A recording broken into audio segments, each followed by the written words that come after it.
आज ज्योतिषाचार्य प्रथम semester first semester के दूसरे पत्र की बात करते हैं। ठीक है, दूसरे पत्र में पहले अवस्था जो बताए थे वो जागृतादि अवस्था थे। आज हमने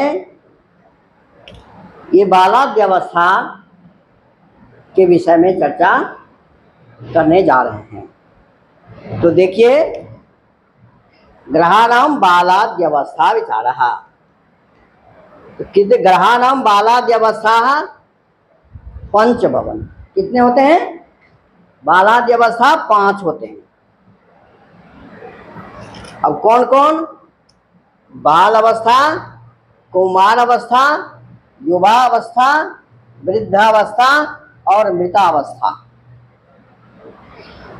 बालावस्था, कुमारावस्था, युवावस्था, वृद्धावस्था और मृतावस्था, ये 5 जो अवस्था है ये विषम राशि और सम राशि दोनों में होते हैं। विषम राशि में जो अवस्थाएं हैं वह सम राशि में उल्टा हो जाता है। जैसे विषम राशि में बाल अवस्था, कुमार अवस्था, युवावस्था, वृद्धावस्था और मृतावस्था है, तो सम राशि में वो उल्टा हो जाता है। मृतावस्था, वृद्धावस्था, युवावस्था, कुमारावस्था और बालावस्था हो जाता है। अंश वही रहेंगे। अब यहां पर देखिए कैसे ज्ञान करेंगे।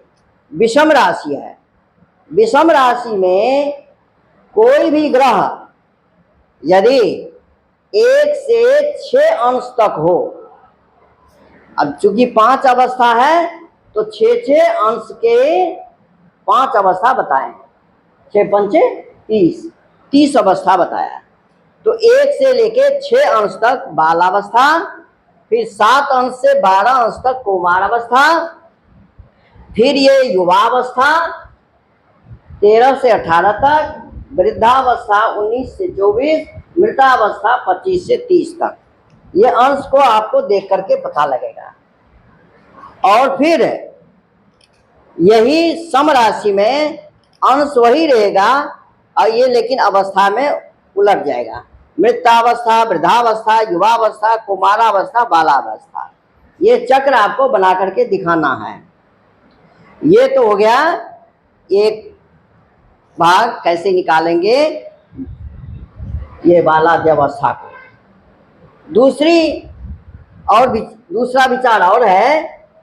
यहाँ पर एक श्लोक दिया हुआ है, देखिए, इसको याद करना है, उसको भी अभ्यास करना है। स्वमित्र क्षेत्र संस्थानाम ग्रहाणाम बाल संज्ञका। स्वमित्र क्षेत्र संस्थानाम,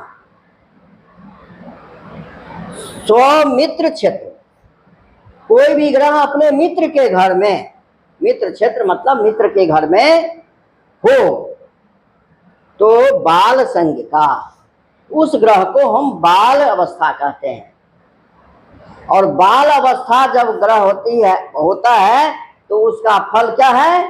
सुख प्रदान करते हैं। बाल अवस्था क्या करते हैं? सुख प्रदान करते हैं, सुखदायक होते हैं। और स्वमित्र त्रिकोण गतानाम च कौमारा नाम संज्ञता। और यदि कोई भी ग्रह अपने मूल त्रिकोण में है, यहां त्रिकोण कहने का मतलब मूल त्रिकोण, स्व त्रिकोण का मतलब मूल त्रिकोण, स्व त्रिकोण गतानाम च कौमारा नाम संज्ञता। यदि वो मूल त्रिकोण में है तो वह कौमार अवस्था में है। तो कौमार अवस्था का फल क्या है? कौमार अवस्था में यदि कोई ग्रह होता है तो उसका फल भी सुख प्रदान करने वाला होता है और अच्छा फल होता है। ग्रहानाम स्वच्छ संस्थानाम युवराजा विधाभरी। और यदि कोई भी ग्रह अपने उच्च में अब जैसे सूर्य का उच्च कौन है, कौन राशि, मेष राशि, यदि वह उच्च में है। इसी तरह और ग्रह को देखेंगे, ग्रहानाम स्वच्छ संस्थानाम, तो युवराज अवस्था में यदि कोई भी ग्रह उच्च अवस्था में है, उच्च राशि में, तो वो युवराज अवस्था में, युवराज का फल भी ऐश्वर्य प्रदान करने वाला होता है। और दूसरा आगे देखिए, शत्रु क्षेत्र गतानाम च वृद्धानाम तथेरिथा। शत्रु क्षेत्र यदि कोई ग्रह सम में हो या विषम में हो, किसी में भी हो, शत्रु के घर में है, शत्रु क्षेत्र गतानाम च, अपने शत्रु के घर में है, तो वह वृद्धानाम तथेर, वृद्ध अवस्था में है, उसको कहेंगे वृद्ध अवस्था में ग्रह है। और वृद्ध अवस्था में जब ग्रह होता है कोई, तो उसका फल रोग होता है, क्योंकि वृद्ध अवस्था में तो रोग ही तंग करेंगे, नाना प्रकार के रोग। नीच गानाम ग्रहानाम च दशा मरण संहिता, और यदि कोई नीच अवस्था में है, ठीक है ना, तो कोई जैसे सूर्य क्या है, सूर्य किसमें उच्च है, मेष में उच्च है, तो मेष, वृष, मिथुन, कर्क, सिंह, कन्या, तुला में क्या हो जाएगा, उच्च हो जाएगा, नीच हो जाएगा, तुला में नीच हो जाएगा। तो नीच गानाम ग्रहानाम च दशा मरण संहिता, यदि कोई भी ग्रह, सूर्य की बात नहीं है, किसी भी ग्रह की बात कर रहा हूं, नीच गानाम अपने नीच अवस्था में है, तो मरण संहिता, तो वह उसका फल भी मरण के समान ही होता है, मृत्यु तुल्य कष्ट होता है, मृत देता है। तत्त फल समायुक्ता ग्रहानाम तु दशा भवेत, जैसा इसका नाम है बाल, कुमार, युवराज, वृद्ध और मरण, उसी प्रकार का समायुक्ता, तत्त फल समायुक्ता ग्रहानाम तु दशा, उसी के अनुसार वह फल प्रदान करेगा। इस तरह आपको ग्रहों के बालाद्य अवस्था के विषय में बताए गए हैं। इसको बढ़िया से कंठाग्रह करना है, अभ्यास करना है, श्लोक याद करना है।